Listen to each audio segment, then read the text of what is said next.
जय हो कार्तिक के देव की। तो हम आज सुनेंगे अध्याय 2 सुनने जाएंगे।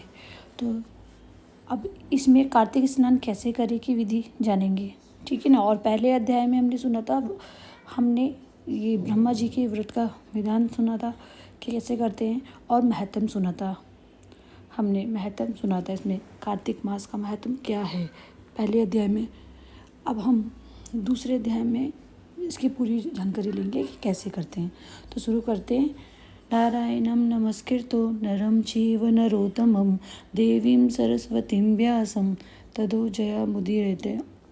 ब्रह्मा जी के श्रीमुख से कार्तिक मास का महत्व सुनकर प्रसन्न होकर नारद जी ने पूछा, हे पितामह, कार्तिक स्नान की विधि क्या है। ब्रह्मा जी ने राधा कृष्ण का स्मरण किया और नारद जी से कहा, बेटा, सारे संसार की भलाई के लिए तुमने अति सुंदर प्रश्न किया है। मैं इस कथा को तुमसे कहता हूँ, तुम सावधान होकर इसकी विधि सुनना। तो कार्तिक का व्रत अश्विनी शुक्ल पक्ष की दशमी से आरंभ करके कार्तिक शुक्ल दशमी को समाप्त करें, अथवा अश्विनी की पूर्णिमा को आरंभ करके कार्तिक की पूर्णिमा को पूरा करें।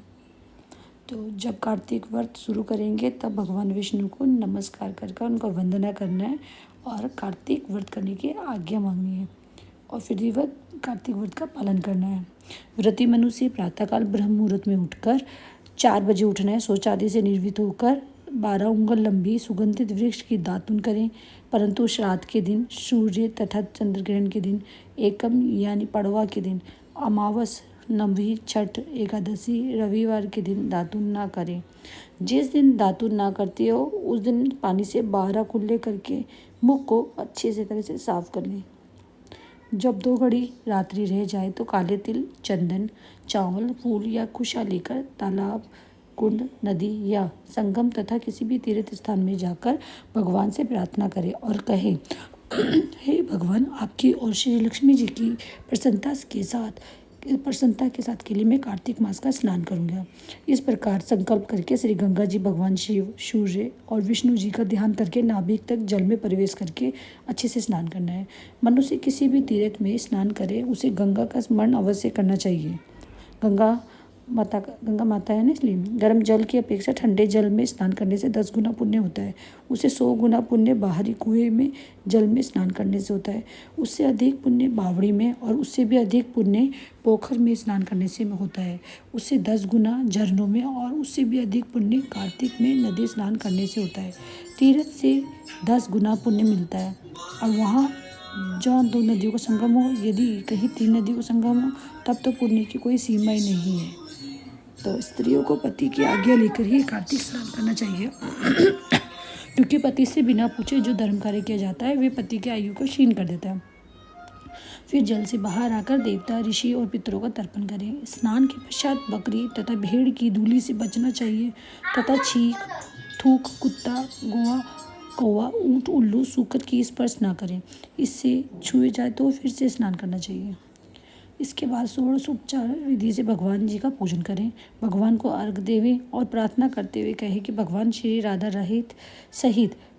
सहित हरे कृष्णा, राधा के साथ मेरे इस अर्घ्य को ग्रहण करें और इस प्रकार प्रार्थना करके 16 चीज़ें जैसे आवाहन, पाद्य, अर्घ्य, आचमन, स्नान, वस्त्र, चंदन, अक्षत, पुष्प, धूप, दीप, नैवेद्य, तांबूल, पुंगी फल, दक्षिणा, नमस्कार आदि से भगवान की मूर्ति को अर्पण करके तुलसी मंजरी से भगवान का पूजन करना चाहिए।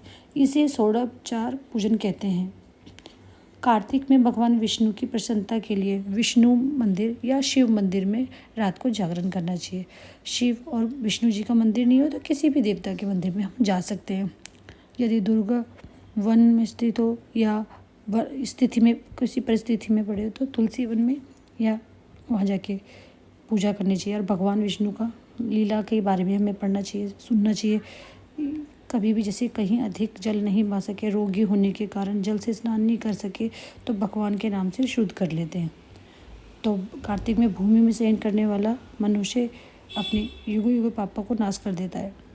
भगवान विष्णु के आगे और अनुरुद्ध काल में जागरण करता है और भगवान विष्णु की कथा का श्रवण करता है, वैष्णवों का दर्शन, नित्य प्रति भगवान का पूजन करता है, उसे सब नरकों का उद्धार हो जाता है, नरकों से, उनके पितरों का भी।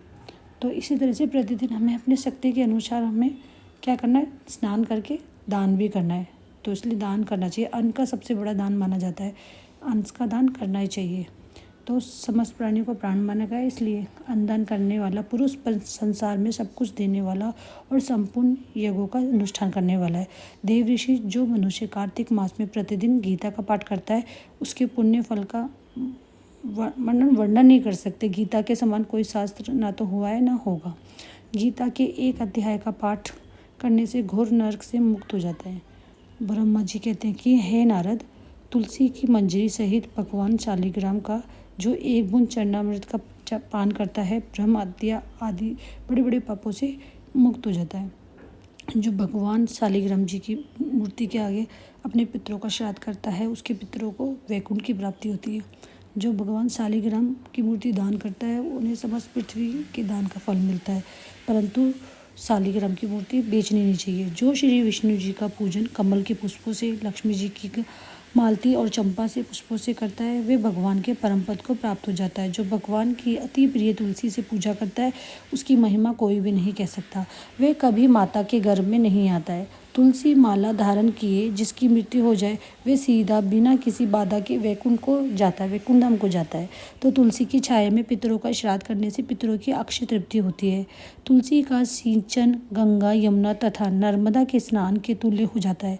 तुलसी का वृक्ष लगाने, सींचने और स्पर्श करने से मनुष्य की काया, वाच और मनसा तीनों प्रकार के पाप नष्ट हो जाते हैं। हरे कृष्णा। इस प्रकार कार्तिक का व्रत रखने वाला शांत चित्त से तुलसी का पूजन, प्रदक्षिणा और नमस्कार करके हाथ जोड़कर प्रार्थना करके कहते हैं कि हे हरिप्रिय देवताओं और मुनीश्वरों, में तुम्हारा पूजन किया और मैं आपको नमस्कार करती हूँ। तो इस प्रकार प्रार्थना करना है। हे मुनिश्रेष्ठ नारद, जो कार्तिक में 1,00,000 तुलसी दल चढ़ाकर भगवान विष्णु की पूजा करता है, वे एक दल पर मुक्ता दान करने का फल प्राप्त करता है। जो भगवान के श्री अंगों से उतरी हुई प्रसाद स्वरूपा तुलसी को मुख में, मस्तक पर और शरीर में धारण करता है, वे मनुष्य संपूर्ण रोगों से पाप से मुक्त हो जाता है। जो मनुष्य आंवले के पत्ते और फूलों से भगवान का पूजन करता है या आंवले के वृक्ष के नीचे बैठकर भगवान का पूजन करता है, उसको सोने के फल और पुष्पों का फल प्राप्त होता है। जो मनुष्य द्वादशी को तुलसी तथा आंवले के पत्तों को तोड़ता है, वे घोर नरक में जाता है। और जो मनुष्य कार्तिक के मास में आंवले के फल, तुलसी और गोपी चंदन की माला धारण करता है, वे जीवन मुक्त हो जाता है। इस प्रकार व्रती पुरुष भोजन करा के चंदन, पुष्प, पान और दक्षिणा देकर ब्राह्मणों को प्रसन्न करे। सारे मास भूमि पर शयन करे, ब्रह्मचर्य का पालन करे, पत्तल में एक समय भोजन करे, मौन व्रत धारण करे, वे शूरवीर कांतिमान होता है। जो एक समय भोजन करता है, वह भी आंवले के पेड़ के नीचे बैठकर उसके 1 वर्ष के पाप सभी नष्ट हो जाते हैं।